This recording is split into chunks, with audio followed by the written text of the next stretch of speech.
जय श्री कृष्ण। आप सभी को गीता जयंती की अनंत शुभकामनाएं। वैसे तो मेरी कोई पात्रता नहीं कि इस ग्रंथ पर कुछ बोल सकूं, बस अपनी वाणी का शुद्धिकरण करने का एक साधन है ये। और एक योग साधक होने के नाते मुझे जो भाव गीता के प्रतीत होते हैं उन्हीं को मैं आपके साथ साझा कर रहा हूँ। श्री कृष्ण एक योगेश्वर थे और इसीलिए गीता की जो कि उनकी दिव्य वाणी है, सही अर्थ को कोई योगी ही समझ सकता है। और मेरी धृष्टता को माफ़ करें, इस पूरी धरा पर संभवतः ऐसा कोई प्राणी नहीं जो यह कहने का साहस कर सके कि वह पूर्ण योगी है। गीता जी में सर्वाधिक चर्चा योग की है और अर्जुन को बार बार वो कहते हैं कि हे अर्जुन, तू योगी हो जा। तो दिन रात उनके साथ रहने वाला व्यक्ति जिसकी पात्रता ऐसी है कि उसके योगक्षेम का वहन स्वयं योगेश्वर श्री कृष्ण वहन करते हैं, वह यदि पूर्ण योगी नहीं है तो आज दूसरा कौन हो सकता है जो स्वयं को योगी कहने का साहस करे। और मेरी तो पात्रता कुछ है ही नहीं, इसलिए मैं एक योग साधक की दृष्टि से अपने विचार आपके साथ साझा करना चाहता हूँ। भागवत के मंगलाचरण में भगवान वेदव्यास कहते हैं कि जो परम सत्य है उसको हमारा प्रणाम है। सत्य वो है जो कल भी था, आज भी है और कल भी सत्य ही रहेगा। सत्य कभी बदलता नहीं। और गीता जी के बारे में यदि हम देखें तो 5200 से भी अधिक वर्षों पहले भगवान के मुख से निसृत हुई यह दिव्य वाणी आज भी उतनी ही प्रासंगिक है। चाहे प्रबंधन संस्थान हो, चाहे उच्च शिक्षण संस्थान हो, या कॉरपोरेट वर्ल्ड के मैनेजमेंट गुरुज हो, या हमारे जो समाज के आध्यात्मिक प्रणेता है, गुरु हैं, वो हो, गीता को पढ़ते, इस पर मनन करते, चिंतन करते और बोलते अघाते नहीं। हरि अनंत, हरि कथा अनंता। जिस तरह से हरि अनंत है, उनकी कथाएं भी अनंत ही है। और श्री कृष्ण को समझने के लिए एक योगी की दृष्टि ही होनी चाहिए, तो ही हम समझ भी सकेंगे। यदि कोई एक बात कही जाए और 10-20 लोग बैठकर सुन रहे हों तो आप मेरी बात से सहमत होंगे कि वक्ता तो कोई एक बात बोल रहा है, लेकिन हर व्यक्ति अपने अपने तरीके से उसको समझ रहा है। ऐसा हमारे साथ प्रायः घटित होता है, आपके साथ घटित होता है। और यही कारण है कि आज सैकड़ों टीकाएं गीता जी की बाजार में मौजूद है और उसमें से कई एक तो संस्कृत में ही है, लेकिन फिर भी किसी को उसका पार नहीं लगा। उसका कारण यही है, जिस स्तर पर योगेश्वर ने अपनी चेतना को रख कर गीता जी का ज्ञान अर्जुन को दिया, उसी स्तर पर यदि कोई पहुंच सके तो फिर उसके मन में भ्रम की स्थिति नहीं रहेगी। और जब तक नहीं पहुंचेंगे, अर्थ अलग अलग निकलते रहेंगे। एक ही बात 700 श्लोकों में कही भगवान ने, शाब्दिक अर्थ सभी श्लोकों के लगभग एक है, लेकिन यदि हम व्याख्या देखें, टीका देखें, तो यह नित्य नई निकल कर आती है। और जो नित्य पढ़ते होंगे उनसे भी यदि आप पूछेंगे तो एक ही श्लोक का उनको बार बार में अलग अलग भाव समझ में आता होगा। तो ये बातें हैं। बहुत सी बातें ऐसे भी होती हैं जो हमारे संस्कारों पर निर्भर करती हैं। बचपन में जब जिस घर में हमारा लालन पालन होता है, वहाँ पर जो कुछ हम देखते हैं उनके हमारे चित्त पर बहुत तगड़ी छाप पड़ती है। जो पूजा पाठ की पद्धति हम बचपन में देखते हैं, जिनका पूजन होते हम देखते हैं, वो हमारे मस्तिष्क पटल पर हृदय पटल पर अंकित हो जाते हैं और फिर ये संस्कार बड़ी मुश्किल से छूटते हैं।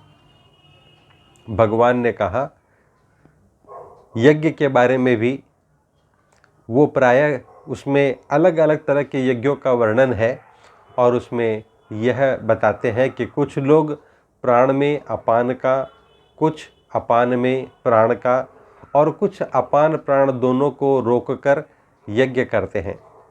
इंद्रिय संबंधित संयम रूपी यज्ञ को करते हैं।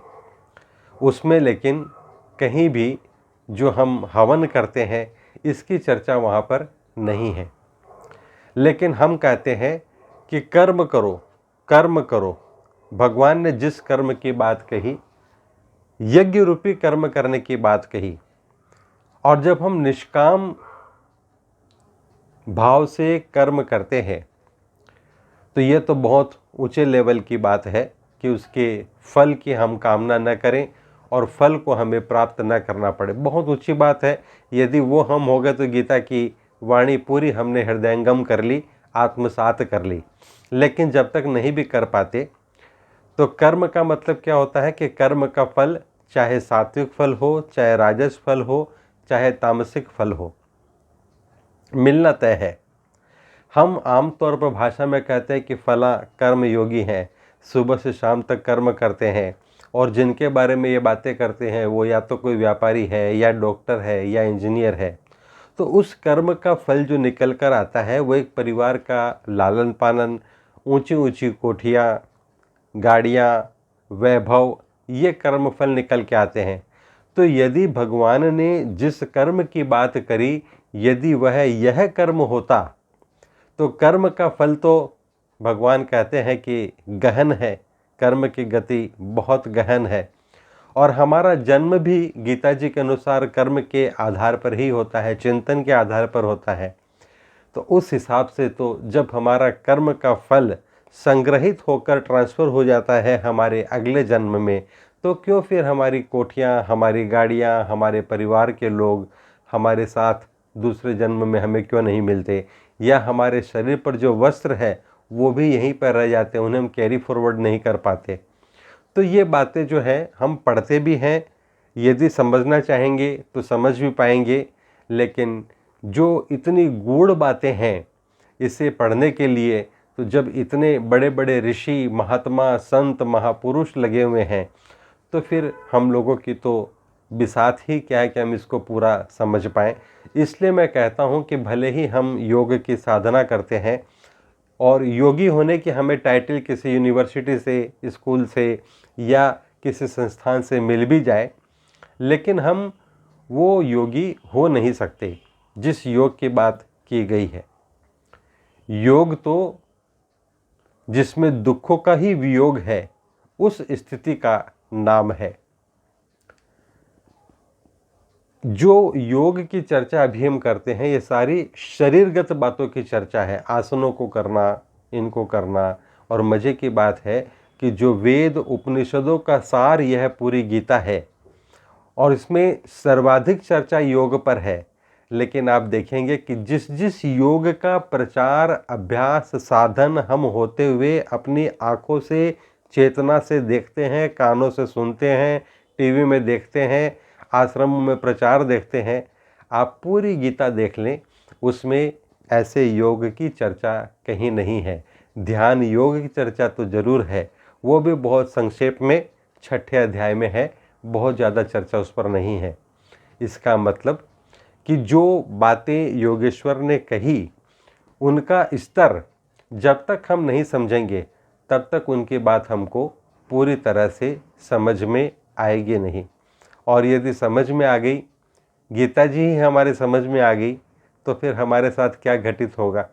वही घटित होगा जो अर्जुन के साथ घटित हुआ। पूरी धरती को अकेले जीतने की क्षमता रखने वाले अर्जुन युद्ध के समय अवसाद की स्थिति में आ गए, विषाद की स्थिति में आ गए। गांडीव उनके हाथों से छूटने लगा, छूट ही गया था, और उन्होंने कह दिया कि मैं युद्ध नहीं करूँगा। भगवान ने कोई उसको हॉस्पिटल में भर्ती नहीं करवाया, सेलाइन नहीं लगवाई, कोई विटामिन नहीं खिलाया, और क्या किया, उसको सिर्फ एक ज्ञान दिया गीता जी का। और गीता जी का ज्ञान देने के बाद उससे पूछा कि क्या तुमने गीता जी को सुना? तो अर्जुन के शब्द हैं कि नष्टो मोहा स्मृति लब्धा, मेरा मोह नष्ट हो गया, मैंने अपनी स्मृति को प्राप्त कर लिया है और अब मैं युद्ध करूँगा। यदि ऐसी स्थिति हमारी नहीं है, अर्जुन जब गीता जी के शुरुआत में उनकी स्थिति क्या थी? भगवान आप भी हैं, मैं आपकी भी शरण में हूँ। लेकिन जब गीता जी का ज्ञान पूरा हुआ तो उन्होंने कहा कि अब मैं आप ही की शरण में हूँ, फिर भी नहीं लगाया। मैं उनकी भी शरण में हूँ, उनकी भी शरण में हूँ, वो भी करूँगा, युद्ध भी करूँगा, आपकी बात भी सुनूँगा, आपका आदेश भी सुनूँगा, आपके ज्ञान को भी सुनूँगा, लेकिन मैं यह मानता हूँ कि ये सब भी पाप है, ये मुझे नहीं करना चाहिए। यहाँ से शुरुआत हुई, यात्रा हुई इन्हीं बातों के अंदर, और आकर समाप्ति हुई कि बस अब आप जो कहेंगे मैं वही करूँगा। मेरा मोह नष्ट हो गया, मुझे मेरी स्मृति हो गई, अब मुझे क्या करना पता है और मैं युद्ध करूँगा। ये बात यदि हमारे जीवन में घटित हो गई, बस सीधी सी बात है, इसका मतलब है कि गीता जी हमको समझ में आ गई, हमने गीता जी को आत्मसात कर लिया, हमने गीता जी का अपने जीवन में पूरी तरह से आचरण करने का प्रण ले लिया। बस यही बातें थी जो आपसे शेयर करनी थी। आपको अच्छी लगी हो बातें तो आशीर्वाद दीजिएगा। आपसे फिर किसी न किसी रूप में चर्चा जारी रहेगी। हरि अनंत, हरि कथा अनंता। और ये थी बातें एक योग साधक की नज़र में गीता जी की। जय श्री कृष्ण।